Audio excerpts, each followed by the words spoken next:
On how the commodity markets close each day and week. I'm Todd Gleason from Illinois Public Media, University of Illinois Extension, inviting you to hear the daily closing market report weekday afternoons at 5:06, and on Saturdays tune in for Commodity Week with a review of the week's markets at 8:30 in the morning, all on WHOW AM, FM, and streamed online. News time, 9 minutes after 7 o'clock here on this Tuesday. Top of the morning from the newsroom of Regional Radio and DeWittDailyNews.com. I'm Seth Lawrence with this expanded 7 o'clock newscast. Brought to you by Baum Chevrolet Buick in Clinton, your Silverado headquarters, and brought to you by Connexus, providing fiber internet to Clinton. Learn more at DeWittDailyNews.com. With a big interest in solar development in DeWitt County and numerous hearings already in the books, county leadership believes it can do more to beef up its ordinances. At Monday night's DeWitt County Land Use Committee meeting, committee chair Buck Carter feels now they have with a few citing hearings under their belts, they need to adjust and tighten up some of the language in the county's solar ordinances, referencing cybersecurity concerns. The other issue that I had listed on there is that obviously we just went through these 4 hearings. I know before when we went through, like with the wind towers, once we went through, we realized there was probably things that we should be taking a stronger look at in our ordinance. One of the things that obviously we talked about in the hearings that's not in our ordinances is this security of these apparatuses that they use. Although I did some checking and the state is considering that. I guess it's in the funnel somewhere in the state system. State works a lot slower than we do, even though we're pretty slow in these processes, is to make changes. But my question was, do you think it's worthwhile for us to consider an ordinance change regarding the condition that you laid out to put on, or should we just let it ride and leave it as a condition? Let's see what happens with the state. And I think both of these companies that's going to have battery storage, both of them agreed to the language that's in that proposal that's at the ZBA. I would recommend that the ZBA forward that onto the board so that we can actually confirm that and make it part of our ordinance, particularly since these 2 companies have already agreed to it. Chris Hammer feels if the state of Illinois were to overrule the county's ordinances by passing their own, then all they would have to do is revert the ordinance back. But Board Chair Joe Whitty points out the county is being too restrictive compared to the state's regulations in some circumstances. We would prefer someone to call I don't think it would hurt to do that, right? We do it, and if the state overrules us, then we change it. Well, it's kind of what we had before, is that we had our ordinance, the state came out with one, and we just went back in and adapted our ordinance to meet the state requirement. So if they're going to take whatever, we can put it in until they do. Yeah. I don't think that's a bad idea. Yeah. Well, a couple things that I had jotted down. So one, I was looking at fees. Once we do our fees line up with what we actually spent, I'm not sure if we're at a point yet, but we'll know, if the fees were too high or too low. But really, the fees shouldn't be. It should cover our expenses and not be pad the general fund.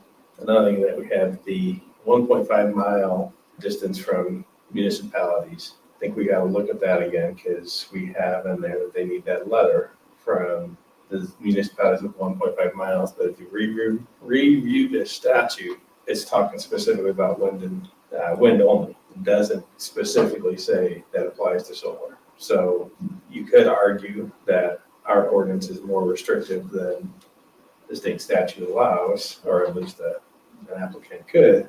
And I'm thinking, Santa Ana, for example, if they come in, Farmer City has opposed that, but if we look at the statute, I'm not sure that it gives us, that would be reason for us to deny it from the statute standpoint. Our ordinance does require it, but I think you could now say our ordinance is more restrictive than the state statute. Carter believes Whitty is being too conservative. However, Whitty says he's trying to protect the county from potential lawsuits from solar applicants. Next gen was Joe, from my standpoint, you're very conservative on what the statute says and what is restricted.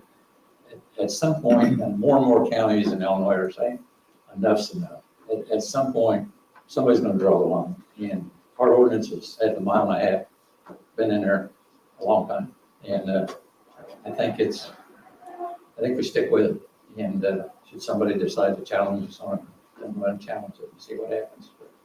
In black and white, it says that that 1.5 mile setback is tied to municipalities for wind. It doesn't call out solar. So, if we want to go by what's in paper, which we're concerned about having things documented and cleaned up, why would we leave something that is ambiguous or flat out overly restrictive in there just because we're drawing a line in the sand?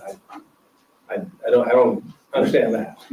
So like I said, I think if we're going to go in there, we're not proposing anything at this point, but I think it goes both ways. And I think that's something that we could get challenged on. Call it conservative, whatever. I don't care. It's in the statute as applicable to wind, but it's not for solar. And yet our ordinance calls it out for solar. And I just think if we're going to go in there and clean it up, let's clean it up both ways. The committee agreed Pat Ryan would draft a document asking for an affidavit from solar applicants agreeing they would not use parts from adversarial nations that could risk cybersecurity. That will go to the full board for consideration later this month. You can now text 911 in DeWitt County. On the WHOW Morning Show Monday, DeWitt County Sheriff Mike Walker told Regional Radio the new service went live a few weeks ago. He's excited about what this will mean for the public and its access to emergency services. Yeah, last week we got our last wireless carrier on board, and you can, in DeWitt County, you can now text to 911. It's basically, you just type 911 into who you want to receive the text and send a text, and it will come to our dispatch center. Say you got a new contact that you're wanting to text somebody, and you don't have them saved in your contacts. So the first time you got to put their phone number in the recipient area. All you do is put 911 in that recipient area, type your message, and hit send, and it goes right to 911. I was one of the people testing it with the Verizon carrier, and went right there. They get it on their screen. They text you back and have a conversation just like if you were using the phone. It's a texting conversation. According to the sheriff, authorities still prefer a phone call. However, this service will be great for those whose situations where the person sending the text needs to be discreet about their activity. We would prefer someone to call so we can, have a real-time conversation, because obviously, when you're texting, there's a little bit of lag time there with the typing and things like that. But if you can't call, text, obviously there could be times when in situations people are in positions where they can't pick up the phone and call, but they got their phone, a domestic situation or something, where you could text 911 and get the help that you need. One thing that we cannot receive, we can receive, but we got to go through a couple extra steps is photos and videos. We encourage people not to send those, because that puts the dispatchers in a position where they have to reach out to another provider to get those things. So right now, just they will receive emojis. We tested that, but as far as if you take a picture of a car accident or somebody that's doing something and you send that, we can get it, but we got to go through some extra steps. So if it's truly an emergency, please don't do that, because we want to be able to get you the first responders that you need as fast as possible.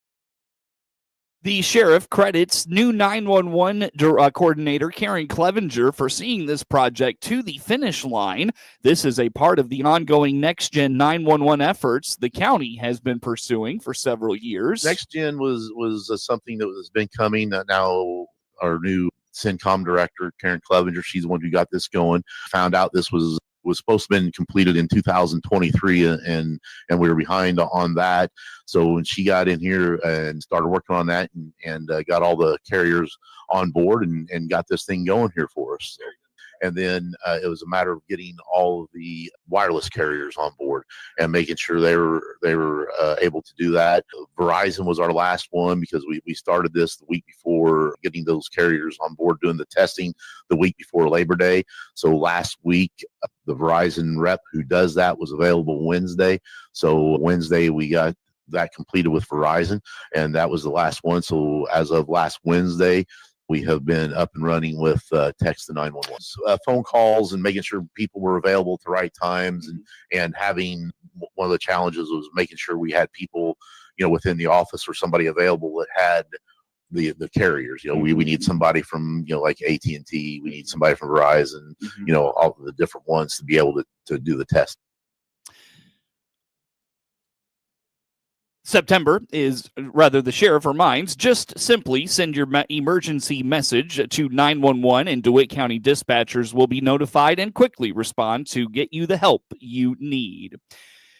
News time is 19 minutes after 7 o'clock here on this Tuesday.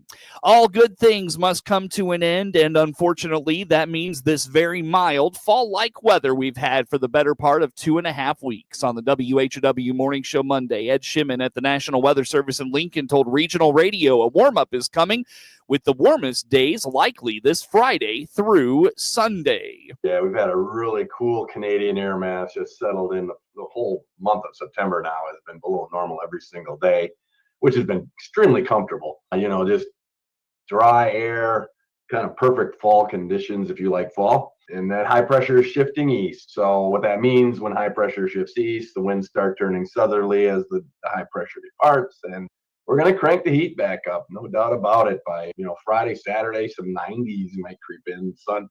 Saturday is our highest day of 92 or so in the area, which is pretty warm. It's not records. Records are still up around 100. The latest 100 we've had in Lincoln is September 29th.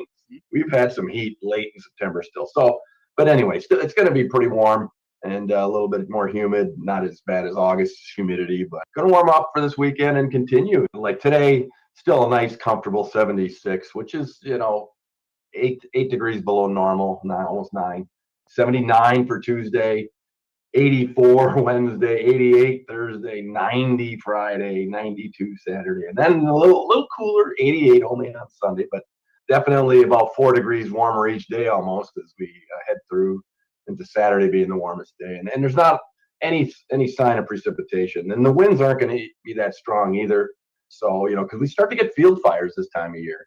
We had some really bad ones, Champaign County last year, and even crossing I-74. So when we see high winds and really high heat, and we got drought starting to set in, and it's harvest season, I don't know how much harvesting is going to occur this week, but it could start. I see some of the fields. That corn is ready to go. It looks like in a few spots. So we got to be really wary of that if the winds start picking up. But it doesn't look like. Shimon indicates the next few weeks could be rather warm. While this weekend will be the hottest of the stretch, days will be consistently in the 80s for a stretch. It's going to stay. We've got a cold front trying to come in on Sunday, and Monday it just hits maybe northern Illinois and stops. So we're probably going to stay, in the outlooks for 6 to 10 and 8 to 14 day outlooks, solidly and above normal, like 60 to 70th percentile trends toward above normal.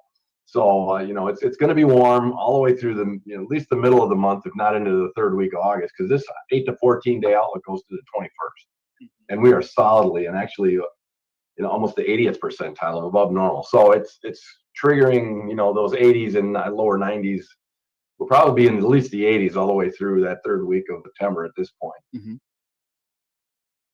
The next few weeks are going to be rather dry as well. Shimon points out the rest of the month looks to be pretty dry overall. Below normal signal there, and just looking at the extended models, there's really no strong cold fronts, no big low pressure systems, tracking across the area. 2 weeks of probably below normal precipitation. And we average about a 1/10 to 1/1200ths of an inch each day in this time of the year, and we're going to probably not see more than a 1/10 of an inch, in that time frame unless something really changes. So that's a lot below normal. We'll be a couple inches below normal by then if nothing changes. September is a month of great transition. Shimon notes the highs from the start of the month to the end drop off by nearly 10 degrees, but the overnight lows are where you see the biggest difference in temperatures. Additionally, we lose over an hour of daylight from the start of the month to the end of the month.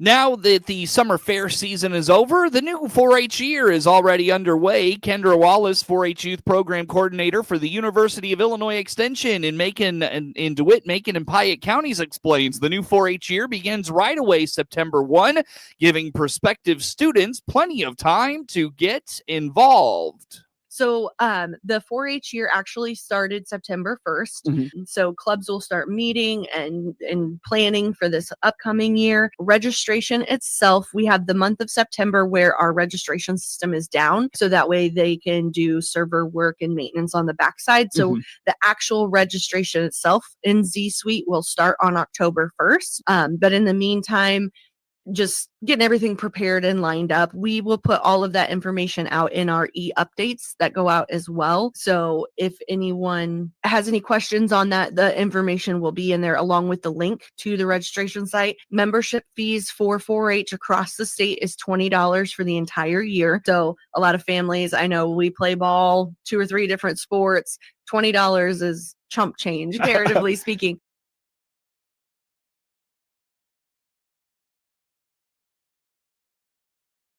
Students in the 3-county area can register for 4-H anytime. Wallace notes, like last year, the DeWitt County 4-H Foundation is covering the cost of dues for DeWitt County students. We have a really nice program. The DeWitt County 4-H Foundation has offered to pay membership dues for all of our DeWitt County 4-H members, whether that be a school member that isn't participating or a full encompassed member as well. So any part of that spectrum, the kids for DeWitt County, if you're registering in DeWitt County 4-H Foundation for DeWitt County 4-H Foundation is covering membership fees again this year. They did last year.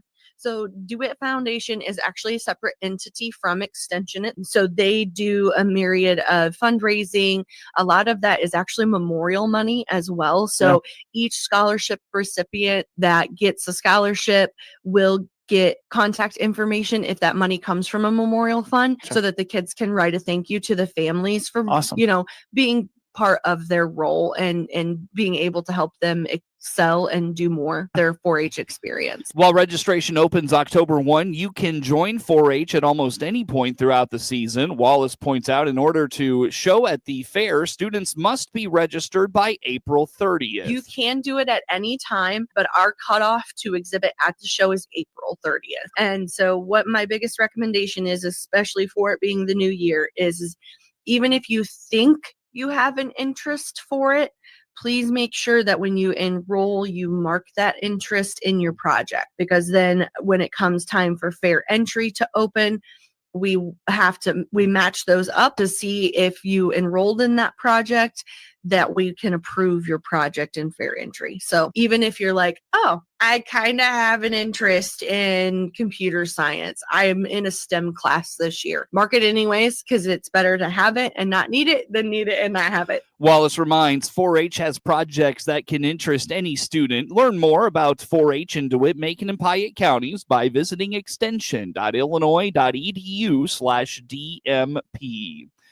News time is 26 minutes after 7 o'clock here on this Tuesday. We've got plenty more to wrap things up coming up on the morning show.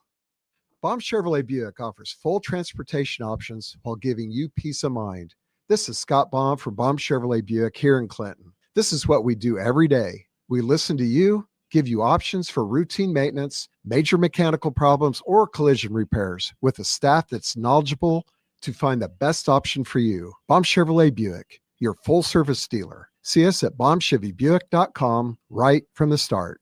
Experience the power of better connection with Connexus Fiber Internet. Connexus delivers ultra-fast, reliable speeds to keep you connected at the speed of life. Whether you're working from home, streaming your favorite shows, or gaming with your friends, Connexus has you covered. Say goodbye to buffering and dropped calls and say hello to fiber fast internet. Ready to upgrade your connection? Sign up today by clicking the Connexus icon at DeWittDailyNews.com. Nothing connects us like Connexus.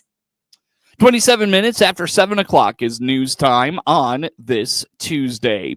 The Illinois Ag Leadership Foundation dates back to the 1980s. The latest class started in June. Among the fellows is Jessica Carter, a crop claims manager for Country Financial. I think right firsthand, our group of fellows in the program this year really seemed to bond and just hit it off together.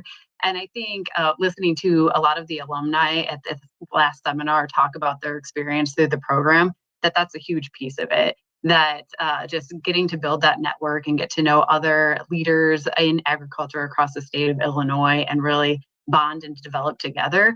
I think that's what I'm most looking forward to, but then I'm already seeing that happen, and it's just exciting to see. Setting some of those goals for not only ourselves, but then also just overall within the program. That was exciting to do at that first seminar, just to kind of like think long term. What do I really want to get out of these next 19 months and set those personal goals so I can hold myself accountable. We spend a week in Washington, D.C., and coming from my career being in crop insurance, I've done some lobbying on the Hill and spent some time in DC, but to get another side of it and just further grow my understanding of what's all going on in that wild world of Washington, DC, I'm excited to play a part in that and learn more about it. This latest Ag Leadership Foundation class finishes up April of 2027. News time, 29 minutes after 7 o'clock here on this Tuesday. Coverage of news today is brought to you by Baum Chevrolet Buick in Clinton, your Silverado headquarters, and brought to you by Connexus, providing fiber internet to Clinton. Learn more at DeWittDailyNews.com. We come up on 7:30 on this Tuesday. A look at network news, network sports, and local sports. Bears on Monday Night Football lose a tough one to the Minnesota Vikings in the season opener for Chicago. That's next in sports. With SRN News.